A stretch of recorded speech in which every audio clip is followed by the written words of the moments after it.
The daily মুসলিম। সত্য কাহিনী, যদিও কাহিনী শোনানোর অভ্যাস আমার নাই, কিন্তু কাহিনীটা সত্য। বলে এক হিন্দু ফ্যামিলি আর মুসলমান ফ্যামিলি পাশাপাশি থাকতো।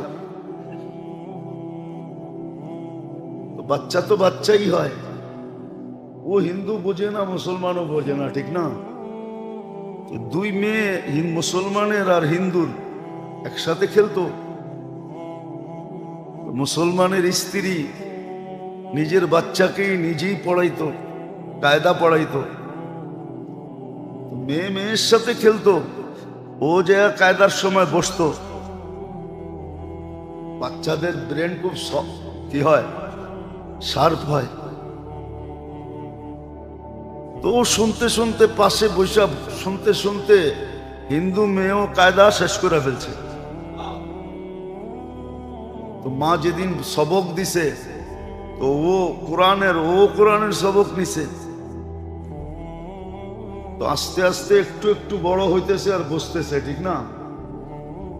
ওই যে বান্ধবী, হিন্দুর বাড়িওয়ালারা তো জানে না, ও তো জানে বান্ধবীর লোকে খেলে ওই বাড়িতে সময় কাটায়, নিজেরও আরো ফুর্তিতে আছে। যাক, আমার মেয়ের সাথে ভালো সখা, সময় ভালো কাটতেছে। তো মেয়ে কোরআন পড়তে পড়তে কোরআন খতমই করে ফেলছে। কোরআনের মহব্বত তো ডিলে ঢুকে গেছে, কিন্তু বাড়িতে কোনোদিন বলে নাই। হইতে হইতে আটটু বড় হইছে, তো কোরআন পড়তে পড়তে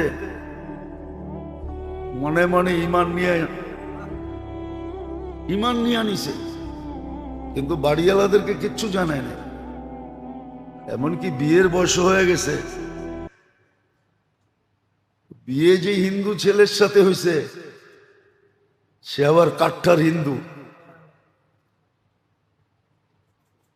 এখন মেয়ে তো লুকায় রাখছে, আয়সা ওস্তাদনির সাথে মশওয়ারা করছে, এই অবস্থা আমি করবোটা কি? তো বলছে, আমি তোকে একটা গিফট দিব, তুই যেই কোনো বাহানায় তোর বাড়িতে খুলবি না, শ্বশুর বাড়ি নিয়ে যাবি। তো গিফট দিছে খুব সুন্দর বক্স টক্স কইরা, উপরে কিছু জিনিসপত্র দিয়া নিচে কোরআন দিয়া দিছে। তো কোরআন শ্বশুর বাড়ি চলে গেছে। স্বামী যখন কাজে যায়, অফিসে যায়, এই মেয়ে কোরআন পড়ে, আসার আগে আবার লুকায় রাখে, আসার আগে লুকায় রাখে। দিন যাইতে যাইতে প্রেগনেন্ট হয়ে গেছে। এখন ওর ডাবল চিন্তা বাড়ছে, আমার বাচ্চা হওয়ার পরে কি হবে? এটা তো কলেমা পড়াইতে পারবো না। আল্লাহর কাছে খুব দোয়া করতেছে। তো স্বামী অসুস্থ হয়েছে, টেস্টে বাহির হয়ে আসছে তার ক্যান্সার। স্ত্রীর কাছে কাঁদতে কাঁদতে বলছে, তুমি এত ভালো রূপে গুণে সর্বদিক দিয়া, কিন্তু আমি তো কয়েকদিনের মেহমান, তোমাকে হারায় ফেলবো। বলছে কি হয়েছে? ক্যান্সার, ডাক্তার টাইম দিয়া দিছে, আমি এতদিন বাঁচবো। তো মেয়ে বলতেছে যে আমি তোমার চিকিৎসা করতে পারি, কিন্তু আমি যা বলবো তুমি সুস্থ হওয়ার পরে যদি আমাকে মানতে পারো, আমার প্রতিশ্রুতি রক্ষা করতে পারো। মেয়ে ভাবতেছিল এটা আল্লাহরই কোনো কাজ।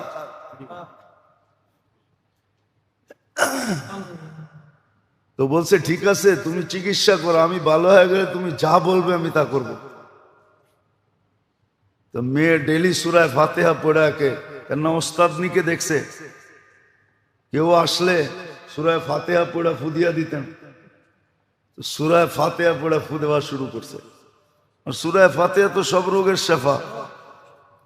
আমরা ব্যবহার করতে জানি না। হ্যাঁ, বন্দুক আছে, ট্রেনিং নাই, অথবা বন্দুক আছে, গুলি নাই, ঠিক না? বন্দুকও নতুন, গুলিও নতুন, আমার ট্রেনিং নাই, তো এটা চলবে কেমনে? আমাদের একিন নাই। তো সে সূরা ফাতিহা পড়া ডেলি স্বামীকে সকাল বিকাল ছাড়তো। তো সে জিজ্ঞেস করতো, তুমি ঠিক কি করো? বলছে আমি তোমার চিকিৎসা করতেছি, তুমি আশ্বস্ত থাকো, তুমি ভালো হয়ে যাবে। তো মাস 2 মাস পরে যখন আবার টেস্ট করছে, তো ডাক্তাররা বলে না, তোমার ভিতরে ক্যান্সারের কোনো কিছুই নেই। হয়েছে কিনা এটাও, হয়েছে কিনা এই লক্ষণও নেই। তো সে রিপোর্ট নিয়ে খুশিতে খুশিতে আসছে যে আমি তো কিউর হয়ে গেছি, আমার ভিতরে ক্যান্সার নাই। তো মেয়ে বলছে তাহলে আমি আজকে যা চাবো এটা পুরা করবে তুমি? বলছে অবশ্যই করব, বলো কি? তুমি মুসলমান হয়ে যাও। পড়ছেনি স্বামী বেজালে? তো বলছে তুমি অঙ্গীকার করছো, কিন্তু এখন স্ত্রী ভালো হইলো যার হাতে, হয়ে গেছে মুসলমান। বলছে এটা বলা যাবে না, আমার বাড়িতে বললে জব, তোমার বাড়িতে বললেও জব, বিলকুল জব করে ফেলবে। ঠিক আছে, আমরা লুকায় রাখি, মুসলমান হয়ে গেলাম আমি। তো আমি চেষ্টা করি, দেখি দেশের বাইরে যাওয়া যায় কিনা। তো সে অ্যাপ্লাই করছে সৌদিতে এক কোম্পানিতে, অ্যাপ্লাই করার সাথে সাথে জব হয়ে গেছে। বাস স্বামী স্ত্রী বাচ্চা নিয়ে সৌদি আরব চলে গেছে। আর ওইখানে এখনো জীবন ওইখানেই কাটাইতেছে। দুজন মুসলমান হয়ে গেছে। তো আসলে একিন থাকলে সত্য, একিন থাকলে। আমাদের লুৎফর রহমান সাহেব রহমতুল্লাহ আলাইহি ছিলেন, তো উনার বাড়ি ছিল নোয়াখালী। তো ট্রেনে যেতেন, তো সকালবেলা ট্রেন একটা আছে ফজরের পরে নোয়াখালী যায়। তো উনি ট্রেনে যেতেছিলেন, লালবাগের এক সাথী তো হুজুরে যে কাকরাইল পায় নাই, জিজ্ঞাসা করছে কই গেছে? বাড়িতে, কমলাপুর গেলে পাইবা। তো ছুটতে ছুটতে ছুটতে আসছে, আইসা ট্রেনে উঠা কয় হুজুর একবার পানি পড়া দিছিলেন, ভালো হয়ে গেছে, আর এক জোড়া দেন। তো হুজুরে পানি পড়া দিয়া দিছেন। সামনে এক জেনারেল শিক্ষিত ছিল, তো হুজুরে বলতেছিল হুজুর আপনার করে ভালো তো লাগে, কিন্তু এইগুলাতেই ভাল লাগে না। এত বড় রোগ হইছে, আপনি ওরে পাঠাইবেন ডাক্তারের কাছে, আপনি দিয়ে দিয়েছেন পানি পড়া। তো হুজুর কিচ্ছু কয় না, জোরে একটু বলছে গাদা। যেই গাদা বলছে উনি তো খেপা গেছে, হ্যাঁ আপনি আমার গাদা বললেন।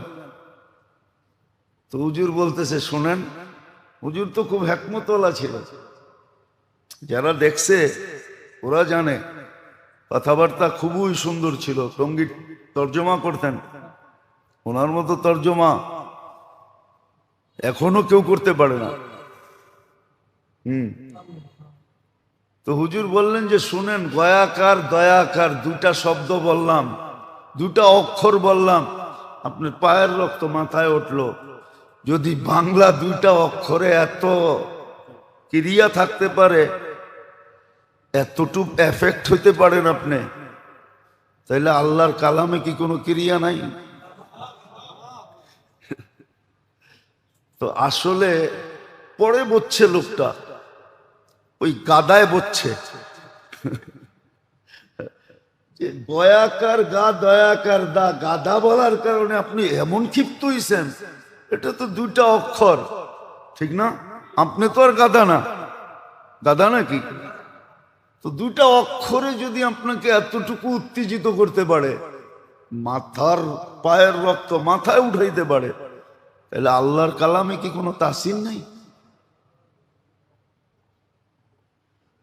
তো সত্য এটাই, আমরা ইয়াকিন নাই আমাদের। তো যেটা বলতেছিলাম যে এই মাস বড় তাৎপর্যময় মাস, বড় সুযোগ।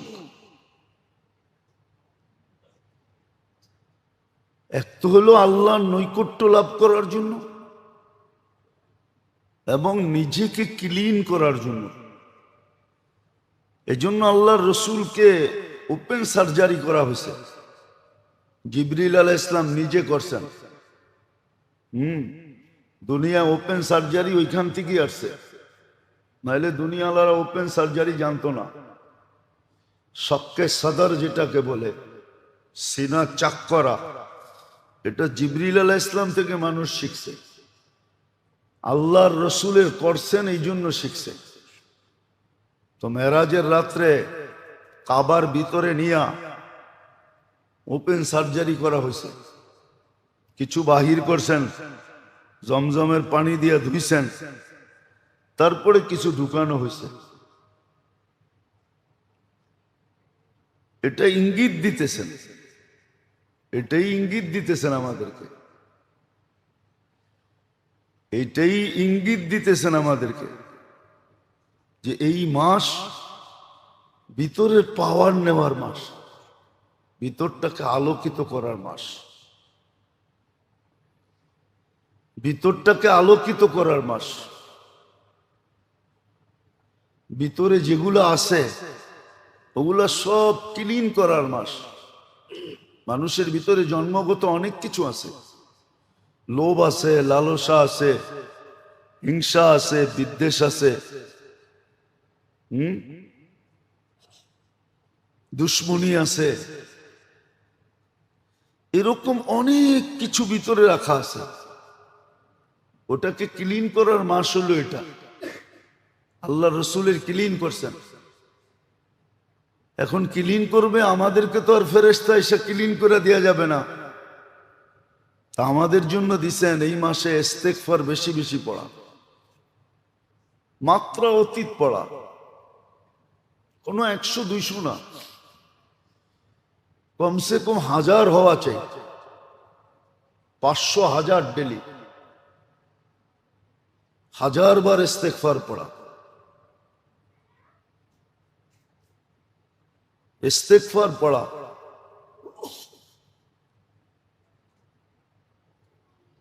আর বেশি বেশি এই মাসেই উচিত কলেমা খুব বেশি পড়া। কলেমা খুব বেশি পড়া, কেননা কলেমা যত পড়বে, লা ইলাহা ইল্লাল্লাহ যত পড়বে, তব তো ইমানের ভিতরে নবায়ন হতে থাকবে। এই জন্য হাদিসে আছে জাদ্দিদু ঈমানাকুম, ইমান নবায়ন করো। বলছে ইমান আবার নবায়ন করব কিভাবে? অথবা বলতে পারেন ইমানকে খাঁটি করো, পিওর করো, রিফাইন করো। তো যত বেশি লা ইলাহা ইল্লাল্লাহর জিকির করবে, লা ইলাহা ইল্লাল্লাহ পুরাটা একসাথে, পুরাটা একসাথে লা ইলাহা ইল্লাল্লাহ, লাকে টাইনা বলতে হবে, নাহলে কিন্তু অর্থ চেঞ্জ হয়ে যাবে। যত বেশি পড়বে তত বেশি ইমান নিখুঁত হইতে থাকবে, নবায়ন হইতে থাকবে, চকচকে হইতে থাকবে। কালেমা বেশি পড়া চাই, ইস্তেগফার খুব কাসরতের সাথে পড়া চাই, কলেমা খুব বেশি বেশি পড়া চাই। তদ্রূপ দুরুদ বেশি বেশি পড়া চাই। দুরুদ যত বেশি পড়া যায়, সময় আছে কিন্তু আমরা কাজে লাগাই না। আপনি বলবেন আমি তো কাজ করি, আপনি দেখবেন অভ্যাস করেন, কাজের ভিতর দিয়েও হয়ে যাবে, হাজারো হাজারো বার হয়ে যাবে। কেননা মুখ তো আর কাজ করে না। কি সবাই কি গুলিস্তানে বেচে নাকি? যে 50 টাকা 50 টাকা, 100 টাকা 100 টাকা, কি বুঝলাম? ওইখানে যারা বেচে কোরআন এলে সময় পায় না, 100 টাকা 150 টাকা যেটা নিবেন 100 টাকা, ও বলতে বলতে সময় পায় না। বাকিরা কি করে? ইচ্ছা করলে ও পায়, ইচ্ছার উপরে নির্ভর। আর প্রথম তো যেটা বললাম, বেশি বেশি সৎকা করা, তো এটা নৈকট্যের মাস ছিলেন, মেরাজের মাস। মেরাজ আমাদেরকে এগুলোই ইঙ্গিত দেয় যে এই মাসটা কতটুকু তাৎপর্যময়, কতটুকু গুরুত্বপূর্ণ, কতটুকু দামি। আবার আরেকটা এটা ইবাদত বন্দিগির মাস, নাইলে কোরআন এই ইঙ্গিত দিতেন না। 4 মাস যে হারাম, নিষিদ্ধ 4 মাসের প্রথম মাস হলো রজব। আর এখানে ইঙ্গিত আছে, ফালা তুযালিমু ফীহিন্না আনফুসাকুম। কোরআন বলতেছে যে এই মাসে গুনার কাছে যেও না, 4 মাস কমসে কম।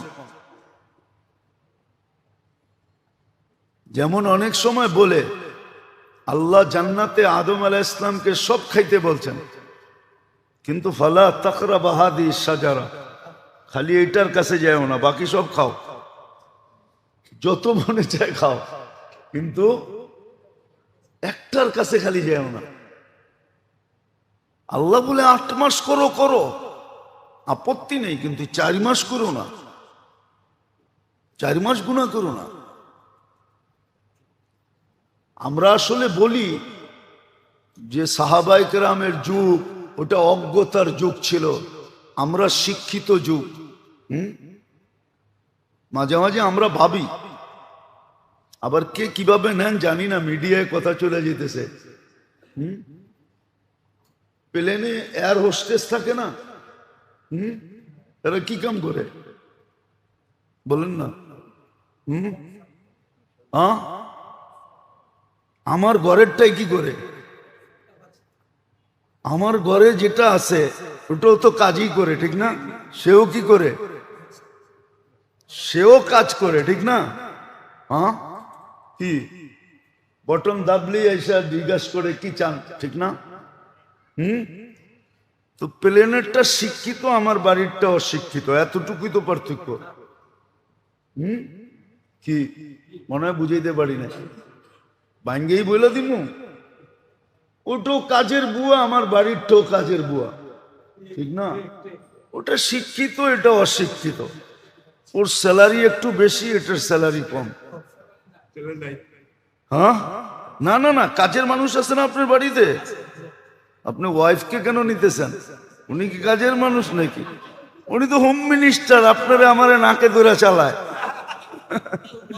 কানে ধরে চালায়, ঠিক না? মসজিদে বলে ভাবতেছেন, বাড়ির যে ভাইবা দেখেন, ওই পাক করে খাও, খবর আছে। উনি তো হোম মিনিস্টার, রানী, ঠিক না? উনি হলেন ফুল রানী। তো যেটা বুঝাইতেছিলাম, আমাদের মানুষগুলো আজকালকাল বলে আমরা শিক্ষিত, আর ওটা অজ্ঞতার যুগ। আমরা হইলাম শিক্ষিত অজ্ঞ, আমরা শিক্ষিত জাহেল আমরা। নাইলে ওই যুগেও কিন্তু এই 4 মাস মানুষ গুনাহ করত না, 4 মাসে মদ খাইত না, 4 মাসে গান বাজনা হতো না, 4 মাসে কেউ কাউকে মারতেন না, ঝগড়া বিবাদ করতেন না। বুখারীতে লম্বা হাদিস আছে, হাদিস আব্দে কাইস। আরে না, লম্বা, বাহরাইন আলারা আসতে পারতো না আল্লাহ রসুলের কাছে, শুধুই 4 মাস আসতে পারত। কেননা বাহরাইন থেকে যে রাস্তা দিয়ে আসতো মদিনা মুনাওয়ারা, ওই রাস্তার মধ্যখানে এক কবিলা ছিল, কবিলায় মোজার। এদের সাথে এদের চির দুশ্মনী ছিল, কিন্তু এই 4 মাস অবাধে আসা যাওয়া হতো। এদের ব্যবসা বাণিজ্য এই 4 মাসই হতো। তারা আল্লাহ রসুলের কাছে প্রথমে আইসা বলছিল, ইয়া রাসূলুল্লাহ, আমরা আপনার কাছে আসতে পারি না, সচরাচর আসা সম্ভব নয়, 4 মাসের ভিতরেই আমাদের আসতে হয়। রজব না না, জিলকাদা, জিলহজ্জা, মুহররম, এই 4 মাসই আমরা আসতে পারি।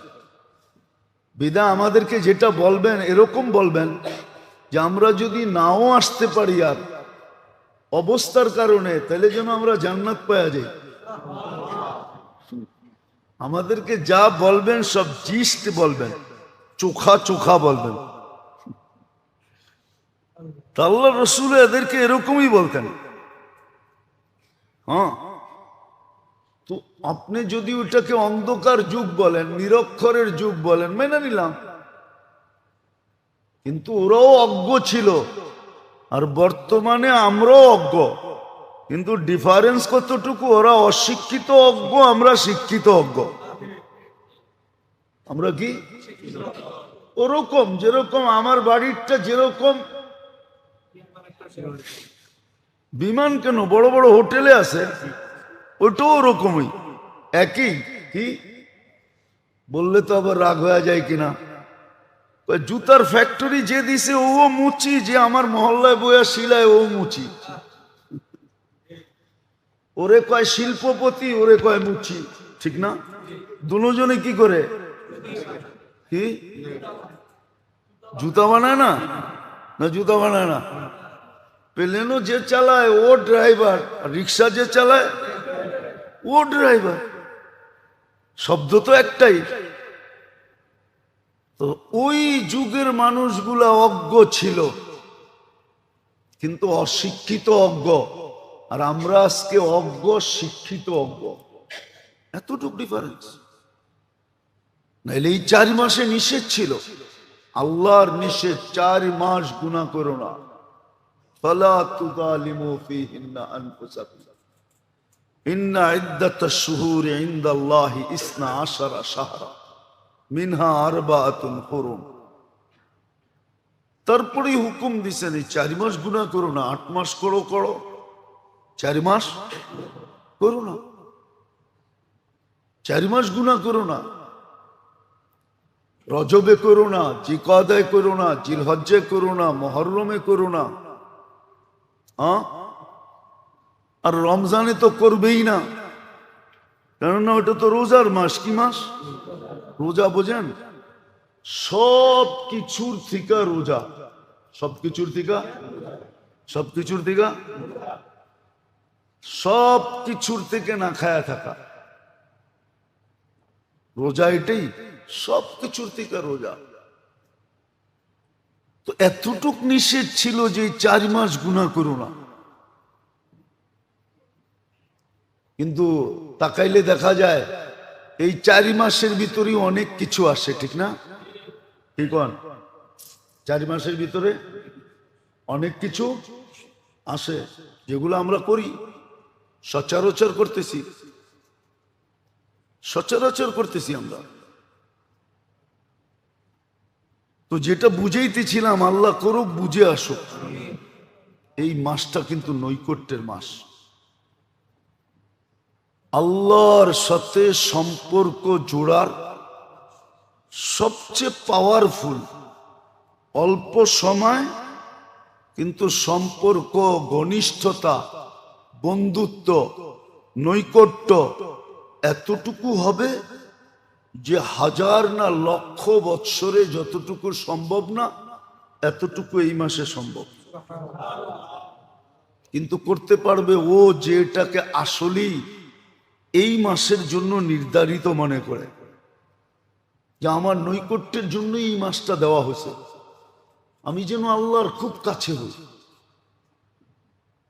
এতটুকু বরকত অর্জন করতে পারি যে শুধু নিজে খাবো না, আমার মাধ্যমে হাজারো মানুষ খাবে, হাজারো মানুষ চলবে, এতটুকু বরকত অর্জন করতে পারে। শুধু ফ্যামিলির না, ইচ্ছা যদি করে, বরকতের মাস এটা, তাহলে এতটুক বরকত আল্লাহর কাছ থেকে ঘনিষ্ঠতার মাধ্যমে নিতে পারে যে সে একা ব্যবহার করবে না। কেননা আল্লাহর উক্তি এটাও আছে, ওয়ালি বারাকাতি লা নিহায়া, আমার বরকতের কোনো সীমা রেখা নেই। হাদিস পুরাটা এরকম, ইদা উতিতু রাদিতু ওয়া ইদা রাদিতু বারাকতু। আমাকে যখন মানা হয় তো আমি রাজি হয়ে যাই। আমি পইটা চাই, পইটা। আল্লাহর জন্য এই শব্দ শোভনীয় না, তারপরেও বলতেছি বুঝানোর জন্য। আল্লাহ বলে আমি রাজি হয়ে যাই, আর আমি যখন রাজি হয়ে যাই বরকতের দরজা খুলে দিই।